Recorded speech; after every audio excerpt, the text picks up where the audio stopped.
Hello, আসসালামু আলাইকুম। মায়ের হাতের পিঠা মানেই পৃথিবীর শ্রেষ্ঠ পিঠা। কারণ আপনি যার মায়ের হাতের খাবার যাই হোক না কেন, সবাই সবার মায়ের হাতের খাবার খুব পছন্দ করে। আম্মুর বাসায় যখন বেড়াতে গিয়েছিলাম, তখন আম্মু আমাকে পিঠা বানিয়ে খাইয়েছিল। আসলে আমারও অনেক পছন্দ কাটা পিঠা। আমার বড় মামারও অনেক পছন্দ ছিল এই পিঠাটা। কাটা পিঠাটা আমার অনেক পছন্দ, ভাজা পিঠা, তেলে ভাজা পিঠা পছন্দ। আম্মু আগে অনেক রকমের পিঠা বানাতো, কিন্তু এখন আর বানান না বেশি। কারণ শরীর অসুস্থতার কারণে বানাতে পারে না আসলে। যদি একজন থাকে তাহলে সে ভরসা পায় বানানোর জন্য।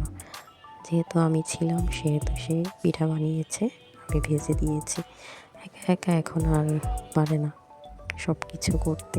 এই পিঠাটা বানানো খুবই সোজা। নারকেলের পুর খুলে নিয়ে তারপরে আটা কিংবা চালের গুঁড়ো দিয়ে এই পুরটা আটার ডোটা তৈরি করে তারপরে রুটি আকারে বেলে নিয়ে তারপরে এটা বানানো হয় চাঁদ আকার, অর্ধচন্দ্র আকার কেটে তারপরে এই পিঠাটা ভাজা হয়। এই পিঠাটা খুবই সহজ বানানো, খেতেও অনেক মজা লাগে। মুচমুচে হয়, ভিতরটা নরম হয়, ভালো লাগে অনেক।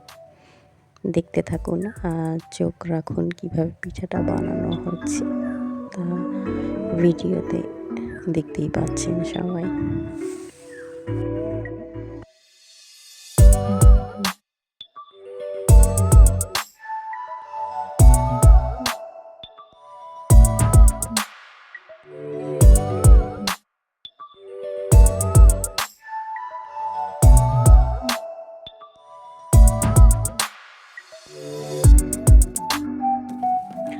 ডুবো তেলে এই পিঠাটা ভাজতে হয়। দেখুন কতটুকু পরিমাণ তেল নিয়েছি আমি। এই তেলে পরে ভাজতে হয়, তেল গরম করে এই পিঠাটা ছেড়ে দেবো।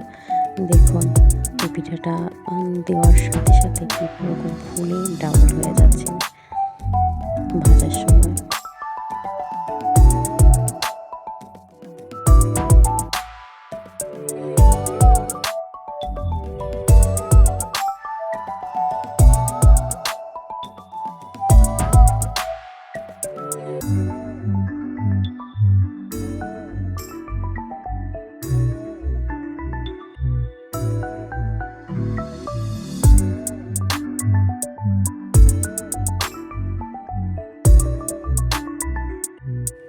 দেখুন পিঠাটা ফুলে ডাবল হয়ে যাচ্ছিল। পিঠাটা ব্রাউন কালার করে ভেজে নিব, ভেজে নিয়ে পরে তুলে নিব।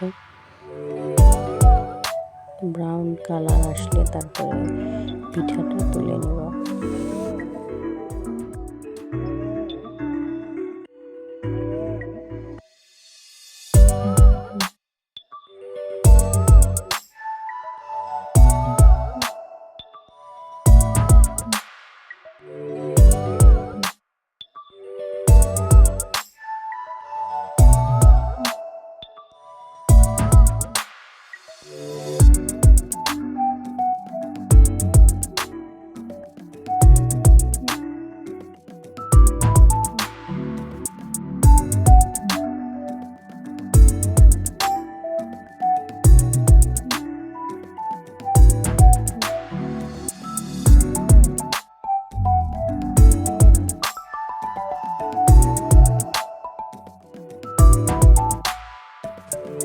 দেখুন পিঠাটা কি সুন্দর ফ্লাফি, ভিতরটা পুরে ভরা মচমচে কুড়মুড়ে হয়েছে। পিঠাটা অনেক মজা লেগেছে। দেখতে থাকুন, চোখ রাখুন সুহাইরাস চ্যানেল। আবার অন্য কোনো ভিডিও নিয়ে হাজির হোক। সাপোর্ট করুন, পাশে থাকুন। আল্লাহ হাফেজ।